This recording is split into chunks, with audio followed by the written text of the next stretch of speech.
مدوی جیهان آشنای کلتور دولمند کردستان بیتن. اوه آخفتنا جناب سروک مسعود بارزانیه. هین دزانن همی جیهان لکردستان 400 میوان جه امریکا، ولاتین اوروپی، کنداوی و عربی جدین و آین و مذهب و بیر و باورن جداین و دنیای. اوه سی روژه الهوليرا پایتخت. بو روژا نزایان اجتماعی. جبلی وی که کو پیامن پیگ و جیانه جهر لعکی هاتنه بهیستن. هر کسی دعایا خردکرنا گیانه به هفراجیان الکردستانه کر. میوان درکتن جناف هولو هوتیلان داکتنه حتی بچاو خوب ببینن راستی الکردستانه چیه. سردانا دیرو مزگفتو پرستگهن ازدیانو ولندی الکردستانه کرن. شاندو میوانین بیانی خوشحال بون به وی تابلویا جوان و وی راستیه یا الکردستان هیکو گلک جوان جوی راستیه به خبر بون. لو ما چند گرنگ بو اف دیداره اف مراسم هاتیاری خستن چند گرنگ بو وان میوانان جئولو نتوین جدا اف راستیه بچاو خودیتی ددمکی دا کو دوروبر مهمی دنالیت کس دگل کسی ویک ناکت تنه کردستان مایه واره پیگ و جیانا تمام اولو نتویان و بدر جاهیا دیرو که دجمن کردانه ویایا و پیگ و جیانا لکردستانه تیگ بدن یاش دست وهاتی جی هلبت یاکری لی پارزر سربازن و پیگ و جیانا لکردستانه گلک جچک وان نحزان بهستر لبر خدایا و بونه چپر حتی که اف پیگ و جیانا یا پاراستی بیت لسروی مجاره جهجای پیر دیان جحفر کساتی ازدیانو روبر کوچ و کوچبران لده که دپرسم هجای پیر دیان هم خیرات نکردستان 24 هاتنا لالشا نورانی میوان کردستانه چه گوتن لوی داره بتایبه در حقی پیگ و جیانه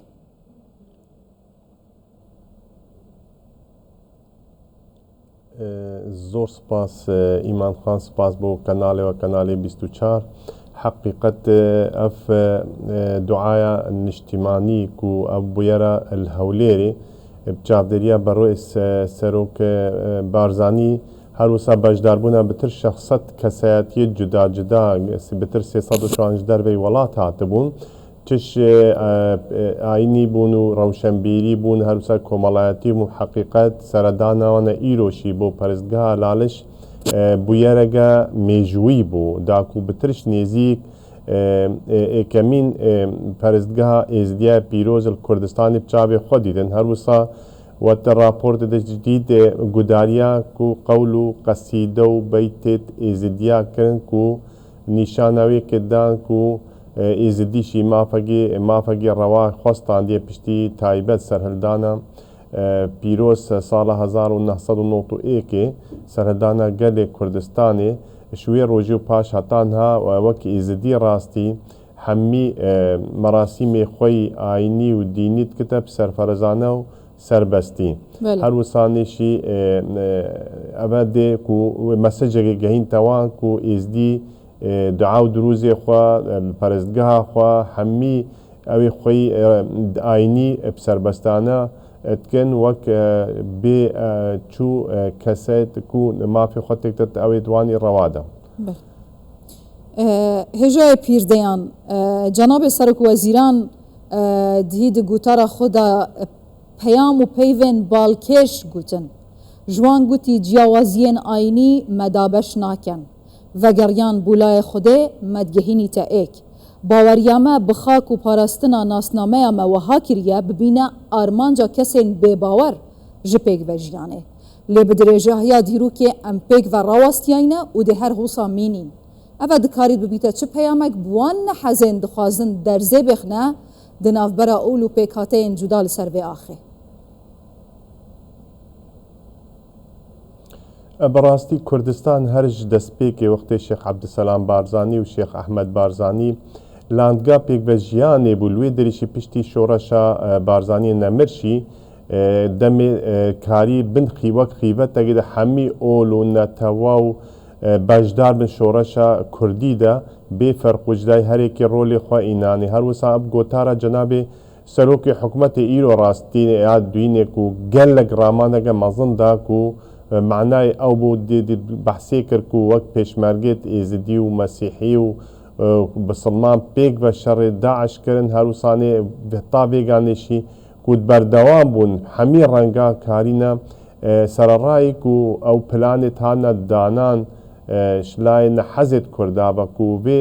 پێکبەژیانە کوردستانی بکارن دەرزەگێ بێخنێ لێ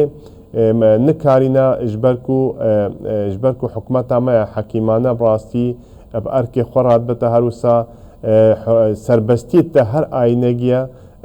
مەراسیمێ خۆی تایبەت ڕابن هەروسانێشی جارێت و بەری خۆ بدێ وەک پێکاتێت ئێزدی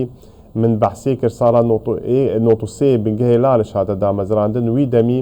10 سەدێ وەک ئاخێت ئێزدی تێدەشین هاتنە ڕزگارکردن وەک دەڤەرە دهۆکێ وەک بەعەدر و خانکێ و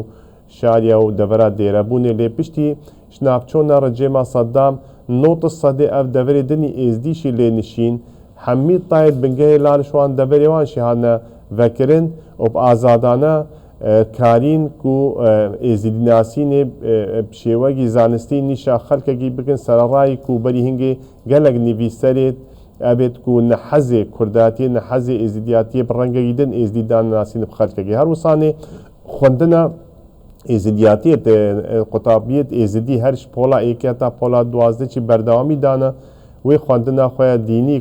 قوتابخانێ هەمی کوردستانی ئەوە بخۆ نیشانەوەی کە دەدە و ڕاستی ئێزدی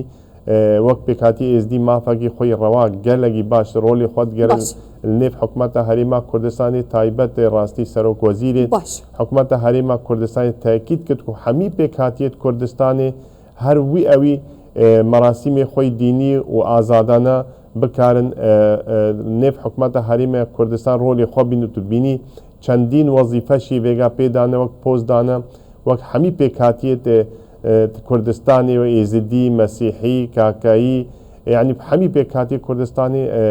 پۆست وەرگرتنە و ئەرکێ خۆڕابوونە نێف حکومەتە هەرێما کوردستانی ئەو خۆ خۆڕامانە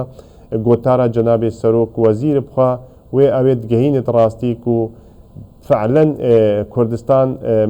ماڵبەندێ پێکبە ژیانەیە وەدیدشی پشتی ڕێکخراوە تیرۆریستیە داعش 2014 هەروسا ئەو ئەحداسێت ڕۆژئاوا ڕوودان بتری 2 ملیۆن کەسا قەستە هەرێما کوردستانی کرد شوێ ڕۆژێ هەتا بێگانێشی نێزیکی 11 ساڵ تێپەڕین هەتا بێگانێشی ئەو ئاوارە و پەنابەرە یەک دەستدرێژی سەر نەهاتیەکردن هێژەیە پیردەیان ئەوە هەمی ئەو ڕاستینە یەکم میێڤان و شاندên بیانê li Kurdistanê bi çavê xwe dît baş e Cenabê hewa dizanîtin ne tenê hatina Daişê belkî hetan û kejît gel dabîtin destên çepal û nehezêt heyn bi taybetî ez bêjim êzidiyan êzîdxanê ji Kurdan veqetînin ji Kurdistanê veqetînin dihî mîrê êzidiyan rêzdariyan got ku parêzerê parastina pêkvejiyanê li Kurdistanê Cenabê Serok Mesud Barzanî ye baş e li hemberî van hemî tehediyan hemberî van hemû hewildanên qirêş dîsa Kurdistan maye malbendê pêkvejiyanê û cihê parastina temamê ûl û neteweyan weke êzidiyek ez bêjim hewa pê baş e di qunaxên bihêt da çi bihête kirin heta ku em bêjin ew kitûmatên êzidiyan yên ku bîr û bawerên wan fikrên wan hatine terîb kirin fikrên wan hatine asmîle kirin dîsa vegirne ve ser rêya rast بله إما خان حقيقة أو هجمة شرس كو سر بيئة شرخة بيق تنف بيكاتيت إزدياتك وقالك جي هول دن بيجن كو أم بيجن إزدينا كردن مخابني قالك هولي عن هنا أو لا سر ناقرن چنقو راستي كوكا كردستاني إزيد خانة وقي جناب السروكت بيج هر وسط تاکە جێ پیرۆزی ئێزدیال کوردستانê li alişa nûranî xuftina xwe ji bîr neke hêjayê pîrdeyan Cenabê Serok Mesud Barzanî pêştir gotiye eger êzîdxan nema kewate Kurd jî neman ئەکید چەندین جارە جەنابی تاکید کردە خاستان پشتی وەختی ڕێکخراوە تروریستیە داعش هێرش کردە سەر شنگالی گۆ بابە شێخ گوتە من ئێزیدخانە نەما گۆم گوتێ بابە شێخ تو پشت ڕاست بە ئێزیدخانە دێمین و دێ بەردەوام بێت هەتا کوردستان هەیە ئێزیدخان هەیە وەختی کوردستان نەما هەنگێ نە کوردستان مینە ئێزیدخانە بین اب پیواوی راستی دیروکی بخوب نشانوی که کو ازدیاتی و ازدیاد ازدخانه و کردستان وجه هفجم كت هفن بي هبد چه نابد يعني چه نابد بي كود بيجي هر وصان تدبيني أبا چندين جارة أبو يريد كول شنغالي رودن ديسا أو خلقي مي شنغالي قصتا كي دريد كتا قصتا هريما كردستانيت كتا راستي موك جواكي ازديشم چه جارة قنجية أو أمنا بيجن قنجية بلكم بينن برايد منا و خلق دهوکی کردستان بگشتی تقسیم نکرد کو پیشوازی خلق می آواره کرد اینانا نیو مالی خدا او تشد مالی خدا نیوی کردانان حتی ویگانشی گرلگشوان بردوامن کو هدست هاری کاری بو خلق می شنگالی هر وسا حکمت هریما کردستانشی سررای کو حکمت عراقی بجو موچت کردستان برد لی تدبینی او بتر 2 سالشی او خدمت گزاری نیف هر 15 کمپت آواری می خلق شنگالی حكومة ما هريما كردستاني بيرات بتراستي شيء أبا تحداها قالها مظنة سرارايك وحكومة عراقي وبدراسة شيء في أبيت جيرتا دا كودستي هاري كاري نجا انت آوارا دا زخت جيل آوارا بكت كو زوري ببقرنا جوارد خوا لسياسة حكومة هريما كردستاني حكيم ايا حكيمانه سروك بارزاني كو هرتمت بيشتا خلق شنغالي خلق منا ني غريب نا آوارن هطال بيدن ما نانا كبدي قرقيدنا خلق شنغالي قرقي بوما وك كردستاني لو ما نشي او سياستها بردواما كو خزمتا آوارا تايبت خلق شنغالي براستي هاگتو بري خو بدين سياسة حكومة هريما كردستان قل آوارا و پنابرا قل لگ ستاندارد جهاني بوراندي تي پراندي يعني احتمالا الهند الدولة بيشكفتي هند ستاندارد هن هند الرينماي هنا كو بتشجي الريجيري آزادانيا وان كيمت كنا ليل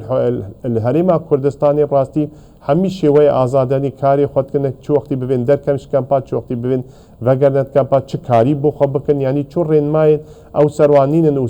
و تشتي امشانازي بيد بن راستي الحكومة الهريما كردستاني اما من آماجه پیدا دست بيك 11 سال تي پرين حتا بيگا يك بويا يك حدث